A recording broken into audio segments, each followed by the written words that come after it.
Welcome, everybody, to the Board NBA YouTube channel where we take you through NBA discussion and, of course, betting every single weekday here on the Board NBA YouTube channel, where you can subscribe to keep up to date with all those episodes.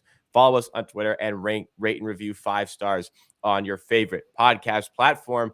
And it's been a really good time to be supporting this show. We've won 5, or Pips has won 5 picks in a row after a choppy start to the week, some injury troubles kind of tanking some bets. It was 5 wins in a row, but it's a new week, and we're excited to bring you guys some more picks for today. A lot of afternoon games, but despite that, not a ton of lines came out early, which is why we delayed the show. But still, 2 official plays coming for you guys a little bit later on today. Yes, somebody mentioning the Giants. I'm a big New York Giants fan. They won their playoff game yesterday in NFL action, so I'm happy about that today. Oddly, though, kind of sister team to New York Knicks play the Toronto Raptors today, so a little bit of conflicting there. A little bit of conflicting action for myself. But we're here for the NBA, of course. Let's talk about last week's picks and the overall record on the season. And it's been good. It's been very good. It is a 65-44 record, plus 13 units. And here are the 2 picks that cash absolutely no sweat. It was, I think, 3 Fridays in a row that didn't go very well, but anything but for this one. Wendell Carter cashes early in the third quarter. I think the same game parlay with Şengün and Green cashed in the second quarter. Pips, just overall thoughts on these 2 plays. So yeah, these two were like way easier, way easier than the day before. Wendell Carter had an easy game, like that was third quarter cash, and Alperen Şengün and Jalen Green, same easy cash. I actually don't remember when this cash, but I think it was like early third quarter, maybe even first half cash. I'm not sure, but yeah, both easily, and yeah, the results are great.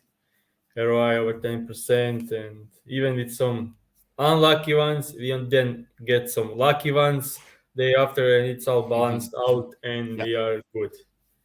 Yeah. So good picks there, fun picks to tail. It's nice to go into the weekend with a little bit of positivity from the show to set us up nicely for the Monday. So, piece of discussion that we wanted to talk about for today. I'm pulling it up, the odds for it here. The MIP conversation. We've talked about the MVP conversation. We probably mean the Rookie of the Year conversation is not a conversation right now, but the MIP conversation, it certainly is for a number of reasons. Number one, picking who you think should be the MIP, and also I do kind of want to discuss the criteria for a most improved player, because there's been players in the past, like the big ones that I think, like the MIP is made for guys like Siakam, who goes from like 7 points to 17, becomes a focal point of a championship caliber team that eventually won a championship. Or CJ McCollum goes from like 6 points a game to 20 points per game. Same for Zach Randolph in the early 2000s. Like, those are the type of guys I like seeing. But I think the criteria has kind of changed with John Morant winning it recently. And there's really no rubric other than the player that improves the most. But here's what I'm getting at. Shai Gilgeous-Alexander is the favorite here. These are DraftKings odds, by the way. I imagine you can find better prices for all the players in different spots. This is just an easy one that I pulled up. Shai Gilgeous-Alexander, the big favorite. Larry Markkinen right behind, and then kind of Halliburton and Jalen Brunson in the area. So, Pips, I kind of wanted to open up. Who would be your pick for MIP right now? And do you think, Shai Gilgeous-Alexander, like, we knew he was really good already. He's just taken a new level. Do you think players like that should be as much as considered as they are at this point? I mean, if it's like a small leap, of course not. But if it's a huge leap like this one, I actually think we should. Mhm. And you talk about the criteria. My first ever article for Hammer betting was on MIP reward, and I was actually discussing and creating like should we approach it, in what are the criteria. Mhm. So the first thing, that's like for sure, we don't look at the sophomore guys because they are never winning, Mhm. and we are usually looking the guys in the third or to the five season. And yeah, there are so many criteria, but mostly there is like huge increase in points scored. and, Yeah. and if you take a look at the two leaders, we can see the exact same thing. Both Shea and Lauri Markkanen increased their game points per game by 6, and Shea also increased his efficiency like by a ton. I think he went from like 44% field goal to 50% field Yeah. goal. It's 45 to 50. I have it up here. Yeah, And yeah. 3 points from 30 to 35. Yeah, and doing it on such a team is like, I mean, obviously Thunders are having some good records, but that's mostly because of Shea. Mhm. And then we have Lauri Markkanen, who is like finally at the team that plays to his strengths, and we see his unbelievable season. And I actually think we are halfway through into the season. I actually think Lauri Markkanen numbers are like maybe even going up, because Yeah. his form is like upward, and Shea scoring is downward because other guys are coming along and other guys are taking a bit of a usage. So I actually think Lowry could be the one to win this, even though Yeah. Shea is favorite now. But I just see the trend in Lowry Markkanen in favor. You're kind of thinking the same thing as me. When I saw Markkanen wasn't favored, I kind of felt like this, if I can find I think if I get like what plus 120, 125, this might be something I'm going to consider taking. I'm just seeing like you talk about Shea's gone from 45 to 50 in field goal percentage, from 30 to 35 3-point percentage. He's gone up 6 points per game. Markkanen's gone up, however, he's gone from 45% shooting to 52, which is just ridiculous. He's gone from 36% shooting from three to 41, and his points per game has gone up from 15 to 24 and a half. I mean, both have improved by a significant mark. I feel like Markkanen has improved more because for me, Shea was a star going into this year. Maybe not a ton of people recognize that. I thought Lauri Markkanen was just a role player, and he's going to make an all-star team. He should make an all-star team. So I think that is a significant leap, and I think that should Yep, be taken into consideration. But that like, that's a great point. yeah, That's like he, Lauri Markkanen for like the being the fifth guy on a team, staying in the corner, not doing anything, to being the leader of a team that actually has a decent record. And from Shea, that he's playing the same role, just his efficiency went up. yeah, And so the and interesting he's thing about healthy. Lauri Markkanen is actually, I would say, his ability to get to the line this season.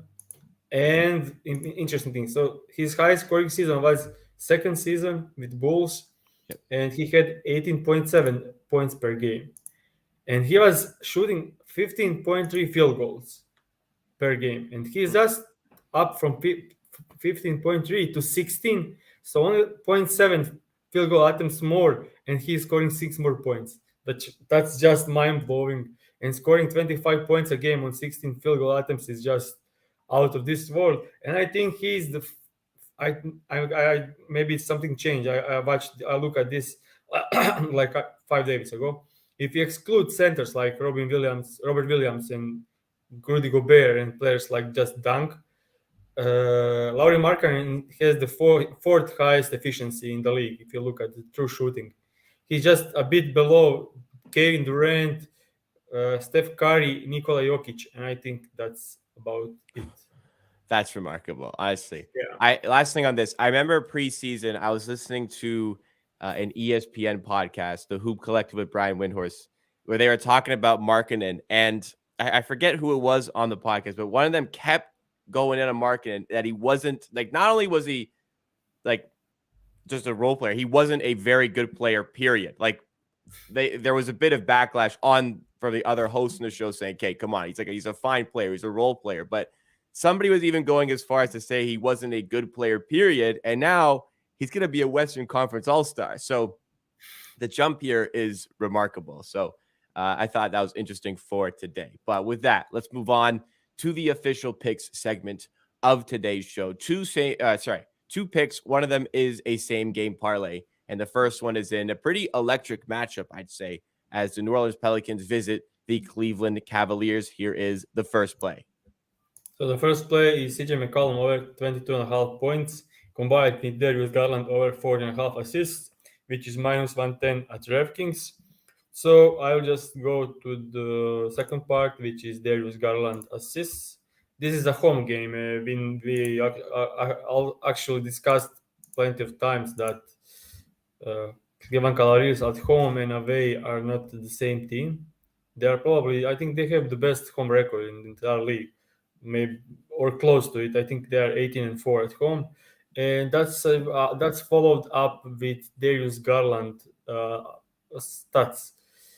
We take a look. He had six, not five, but six or more assists in 16 out of the 17 games. That's 94% rate, clearing one assist higher than this. And New Orleans Pelicans are a perfect matchup because they allow the third most assists to opposing point guards. So, like, this is a perfect spot to Darius Garland assists. Mhm. And the second part of this bet is CJ McCollum, and yeah, I'm just huge on CJ, and we actually talk about him on the podcast on the show I think last week I think Yeah. it was. Yeah, and he's just unbelievable. Over the last 7 games, he's shooting 50% from the field and 47% from three.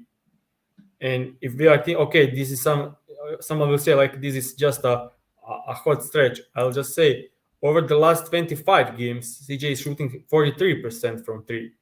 That's not a small sample size. Like he's just making shots easily. Mhm. And I'll just look at this team, and I just don't see it where the points are coming from, if not CJ for Pelicans. Jonas Valanciunas has a very tough matchup inside.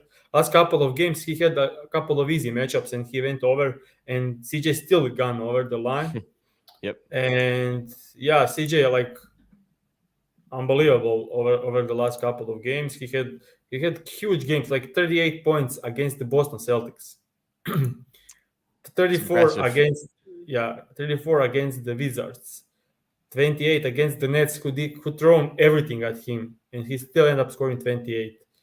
26 against the 76ers with Embiid and Melton and Tybull. I mean, it's 42 a game earlier against the same 76ers team. Like, he's unbelievable at the moment.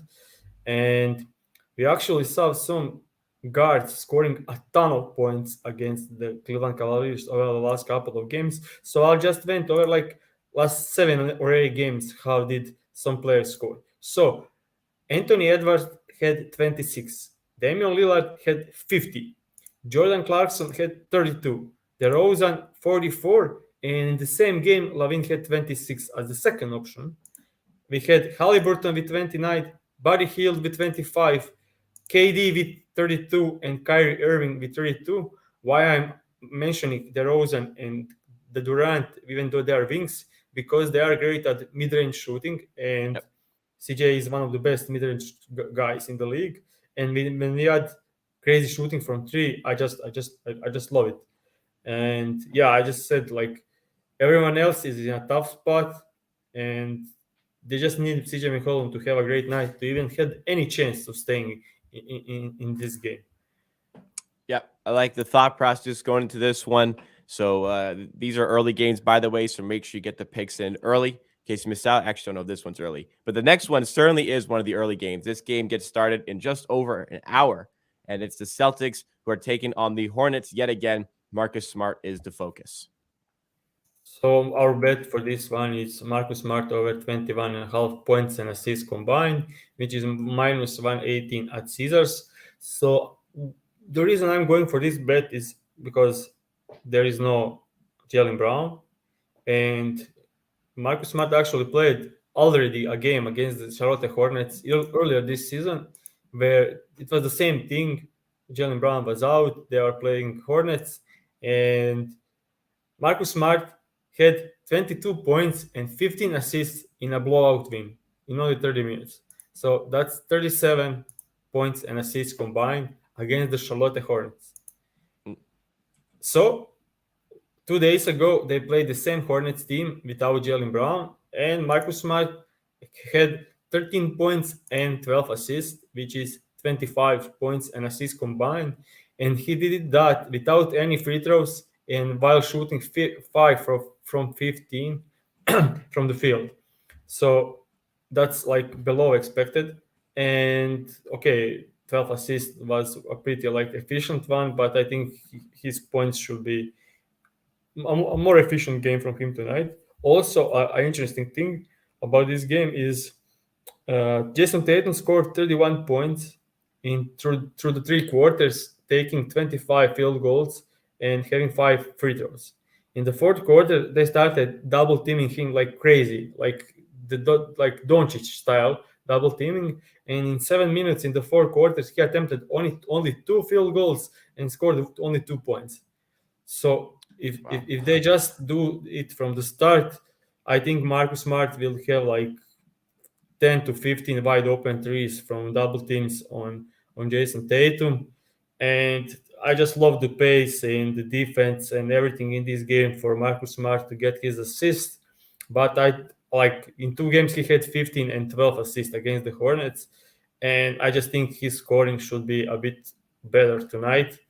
He should be a bit more efficient. I mean, they are going under the screens on him. Like, yeah, he attempted 12 3-point shots in the last game, scored the first two, and next 10 he only made one, which is kind of interesting. It's kind of a smart way to play basketball, but I still think this is the line. Like, I mean, they are starting Time Lord.